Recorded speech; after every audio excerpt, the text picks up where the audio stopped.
एक आश्चर्यजनक जानकारी आप सबको मिलेगी, जहाँ पर भगवान श्री कृष्ण को 12 सूर्य देवताओं ने ताप दिया था। तो ये जो शिखर है, ये जो द्वादश आदित्य का शिखर बना हुआ है, उसे आप देखिए। यही द्वादश आदित्य का जो शिखर है, चारों तरफ जो है सूर्य की किरणें, सूर्य का प्रकाश जो है, आदित्य का प्रकाश आप सबको दिखाई दे रहा होगा। जो एक आदित्य के प्रकाश के लिए अलग अलग 12 द्वादश यानी 12 बने हुए हैं स्थान। यहीं से सूर्यदेव ने प्रकाश दिया था भगवान श्री कृष्ण को, कन्हैया को, और मदन मोहन के रूप में भगवान श्री कृष्ण ठाकुर जी यहाँ पर विराजमान है। आखिर क्यों ताप देने की ज़रूरत पड़ी थी, क्यों जो है गर्मी देने की ज़रूरत पड़ी थी कन्हैया को, ठाकुर जी को? दोस्तों, वृंदावन भगवान श्री कृष्ण की लीला स्थली है। बहुत सारी लीलाएं यहाँ से जुड़ी हुई हैं जिनके बारे में हम सबको जानकारी नहीं है। कुछ लीला स्थली पर जहाँ पर हम सबको जानकारी हो पाती है, वहाँ तक हम सब पहुँचते हैं। लेकिन मेरी ये कोशिश है, मेरा ये प्रयास है, उन लीला स्थलियों पर भी आप पहुँचे जहाँ पर कन्हैया का, जहाँ पर भगवान श्री कृष्ण का जुड़ाव है, और वहाँ से ढेर सारी कहानियाँ, कथाएँ, पौराणिक मान्यताएँ जुड़ी हुई हैं। आज एक ऐसे ही मंदिर में लेकर आया हूँ, मदन मोहन जी के मंदिर पे, जहाँ आप देखेंगे यहाँ का प्राचीन जो इतिहास है, यहाँ मंदिर का जो इतिहास है, पुराना इतिहास है, उसके बारे में आपको जानकारी मिलेगी। एक आश्चर्यजनक जानकारी आप सबको मिलेगी, जहाँ पर भगवान श्री कृष्ण को 12 सूर्य देवताओं ने ताप दिया था। तो ये जो शिखर है, ये जो द्वादश आदित्य का शिखर बना हुआ है, उसे आप देखिए। यही द्वादश आदित्य का जो शिखर है, चारों तरफ जो है सूर्य की किरणें, सूर्य का प्रकाश जो है, आदित्य का प्रकाश आप सबको दिखाई दे रहा होगा। जो एक आदित्य के प्रकाश के लिए अलग अलग 12 द्वादश यानी 12 बने हुए हैं स्थान। यहीं से सूर्यदेव ने प्रकाश दिया था भगवान श्री कृष्ण को, कन्हैया को, और मदन मोहन के रूप में भगवान श्री कृष्ण ठाकुर जी यहाँ पर विराजमान है।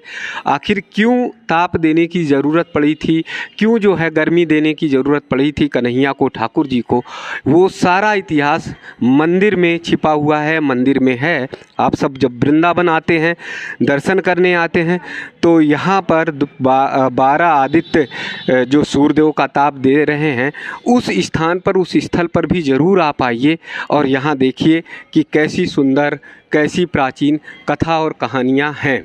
पहले आप सबको मंदिर का मैं पूरा स्वरूप दिखाऊंगा, मंदिर का ये स्थान स्थल दिखाऊंगा, परिसर दिखाऊंगा, जहां से आप देखकर आपको ये महसूस हो सकेगा कि वृंदावन का सबसे प्राचीन, सबसे पुराना ये मंदिर है। और इस मंदिर में स्थापत्य कला यानी प्राचीन जो कलाएं होती थीं, उन कलाओं के अनुसार से इस मंदिर का निर्माण हुआ है। अगर आप ये देखेंगे, ये शिखर देखेंगे प्राचीन तरह का, तो इसकी जो बनावटें हैं वो बहुत प्राचीन है। 500 साढ़े 500 साल पुरानी ये बनावटें हैं। और उसे बहुत सारे लोग ऐसा कहते हैं, बताते हैं, यहाँ के लोग बताते हैं कि किसी सेठ ने बनवाया था।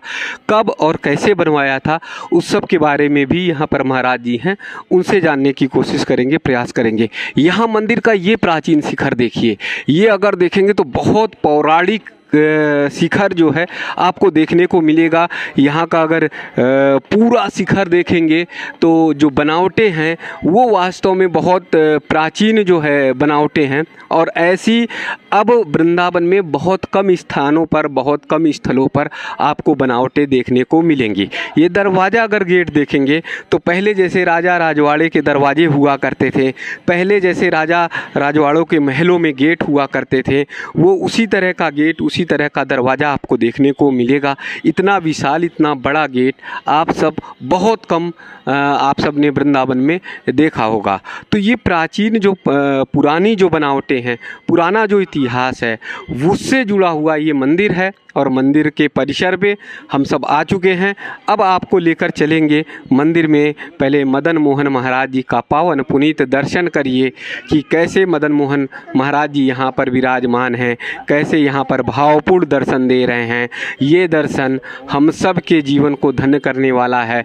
ये दर्शन बहुत ही अनुपम है, बहुत ही भाव से भरा हुआ है। तो यहाँ महाराज जी हैं, 12 सूर्यदेव कैसे यहाँ पर भगवान श्री कृष्ण को ताप दे रहे हैं, उसके बारे में जानेंगे और पूरे मंदिर के इतिहास के बारे में जानेंगे। जी महाराज जी, राधे राधे। राधे राधे। जी, ये मदन मोहन मंदिर में जो है ऐसा इतिहास है, बताया जाता है कि 12 सूर्यदेव जो है भगवान श्री कृष्ण को ताप दे रहे हैं। तो गर्मी की क्या जरूरत पड़ी, ताप की क्या जरूरत पड़ी, और कैसे मदन मोहन महाराज जी यहाँ स्थापित हुए?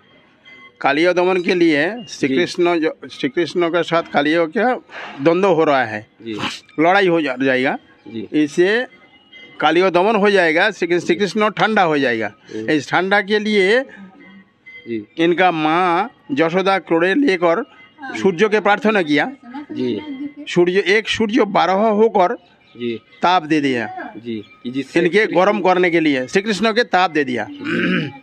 ये से टीला है यार कि द्वादश आदित्य टीला कहता है, इसलिए ये टीला का नाम है द्वादश आदित्य टीला। जी। मदन मोहन मंदिर का नाम कैसे पड़ा, स्थान का कैसे नाम पड़ा? मदन मोहन ये मदन घेरा कहते हैं, मदन घेरा, ये जो संपूर्ण मदन घेरा कहते हैं जी। ये टीला के ऊपर इसका नाम अन्य कुछ नहीं है जी, द्वादश आदित्य टीला कहते हैं जी, इसका ऊपर यही मंदिर प्रतिष्ठित है जी। श्रीपाद सनातन गोस्वामी का वरिष्ठ गोस्वामी यही मंदिर स्थापन कर दे दिया। मूलतान से जे एक व्यापारी जी, इनका नाम है रामदास, वो इधर से वाणिज्य करने के लिए एक जहाज नमक लेकर आ रहा है जी। मदन मोहन पंचम वर्षीय जी, वो तट पर खेला करते थे, जहाज के रोक दिया, जी, जहाज स्टॉप हो जाएगा, इनका 10-12 दिन अतिक्रांत हो जाएगा।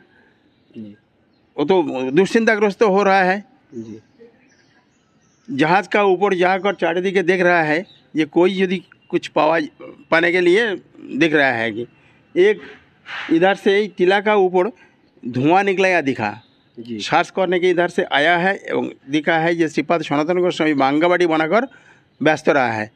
वो उनके बोलिए बाबा जी मेरा जहाज़ तो बंद हो जाएगा, तब कुछ कर दो, एक रास्ता बदले दे दो सचल करने के लिए। श्रीपाद सनातन गोस्वामी बोला है कि उधर से तट पर एक बालक खेला करते थे, इनका नाम है मदन, इनका पास जाइए, वो सब ठीक ठाक कर दे दिए। श्रीपाद ये रामदास से ये मदन मोहन के पास जाकर पूछिए बाबा मेरा जहाज़ तो बंद हो जाए, कुछ कर दे दो। तो वो बोला है ठीक है मैं राज़ी होऊंगा, किंतु एक वचन दो, ये मेरा पिताजी तो टीला का ऊपर रोज झड़ वृष्टि माथाए लेकर ग्रीष्म वर्षा शरद माथाए लेकर जब तब करते थे, तो आपका वाणिज्य करने के लिए यही जहाज़ का अंदर में जा है ना प्रॉफिट जा हो जाएगा, ये प्रॉफिट लेकर राधे राधे प्रॉफिट लेकर एक मंदिर बना कर दे दो जी। तो वो रामदास बोला है जो बाबा नमक तो सब जल हो जाएगा और सामान सब नष्ट हो जाने का उपक्रम है, कैसे मैं मंदिर बनाऊंगा जी।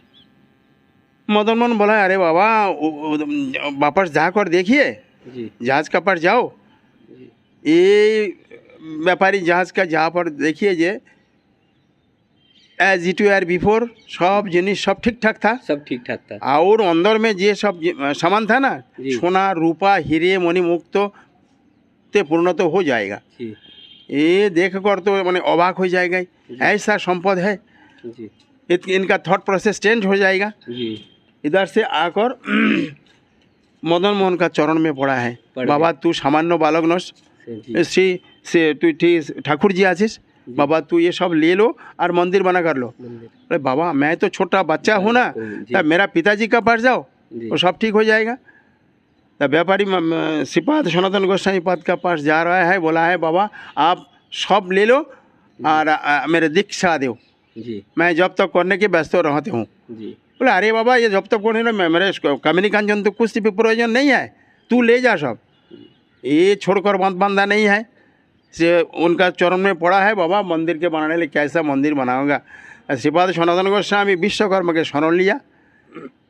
विश्वकर्मा देव एक कारीगर बेस में आ रहा है और ये रामदास कपूर इनका सहायता करता है।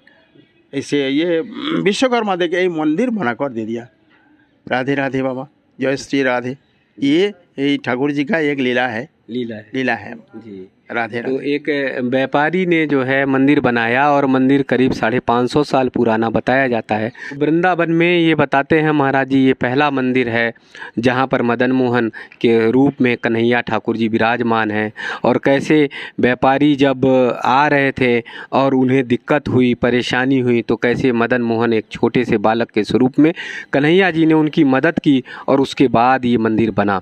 मंदिर में और क्या क्या चीज़ें हैं, क्या क्या स्थल है, स्थान है, वो भी दिखाएंगे। लेकिन आप वृंदावन की जब यात्रा करने आते हैं, आप बिहारी जी के एकदम निकट द्वादश आदित्य के रूप में विराजमान मदन मोहन जी जहाँ पर विराजमान हैं, वो मंदिर का दर्शन ज़रूर आप सब करिए, क्योंकि यहाँ पर आने पर साक्षात अलौकिक दर्शन होता है, एक अद्भुत दर्शन होता है, भाव और भक्ति से भरा हुआ दर्शन होता है। और ये दर्शन जो आप सबके जीवन को एक ऐसी चरम भक्ति की ओर ले जाएगा, एक भाव की उस अनंत भक्ति की ओर ले जाएगा, जहाँ पर आप देखेंगे कि साक्षात ठाकुर जी के कन्हैया का बाल स्वरूप देखने को आप सबको मिलेगा।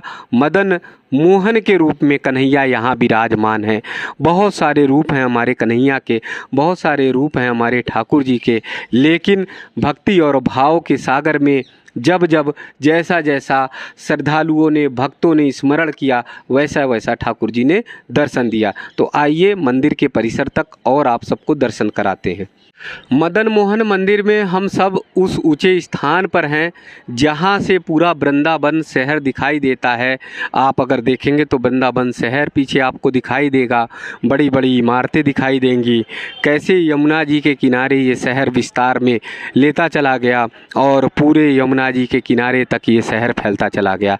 यहाँ अगर देखेंगे तो परिक्रमा मार्ग आपको दिखाई दे रहा है और परिक्रमा मार्ग करते हुए यहाँ से बिहारी जी से जुगल घाट होते हुए भक्तगण, श्रद्धालुगण पूरी परिक्रमा लगाते हैं। और यहाँ अगर देखेंगे तो यहाँ से आपको यमुना मैया का वो पूरा विस्तार स्वरूप दिखाई देगा।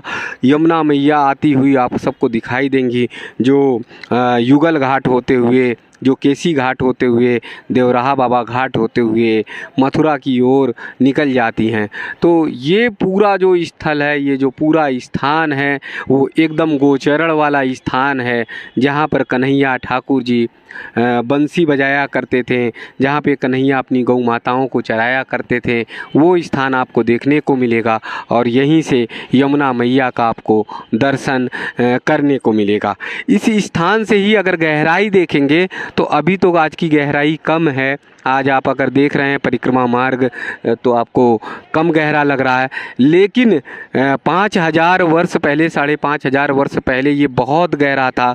और इसी स्थान से यमुना मैया बहकर एकदम निकलती थी। जो व्यापारी की कथा कहानी महाराज जी ने बताई, वो यहीं से होकर निकलती है। तो ये पूरी जो मार्ग जा रहा है, ये पूरा मार्ग जो है यमुना जी की धारा से था। और यहाँ पर अगर एक साथ 10 हाथी भी खड़ा कर देते तो इतना जल हुआ करता था प्राचीन समय में कि वो जो हाथी जो है वो 10 हाथी भी डूब जाया करते थे। तो यमुना जी के एकदम किनारे का स्थान है, मदन मोहन मंदिर है। एक बार फिर आप सबको वो द्वादश आदित्य मंदिर का दर्शन, शिखर का दर्शन कराएंगे, जहाँ पर भगवान आदित्य ने, सूर्यदेव ने पूरा ताप दिया था भगवान श्री कृष्ण को, कन्हैया को।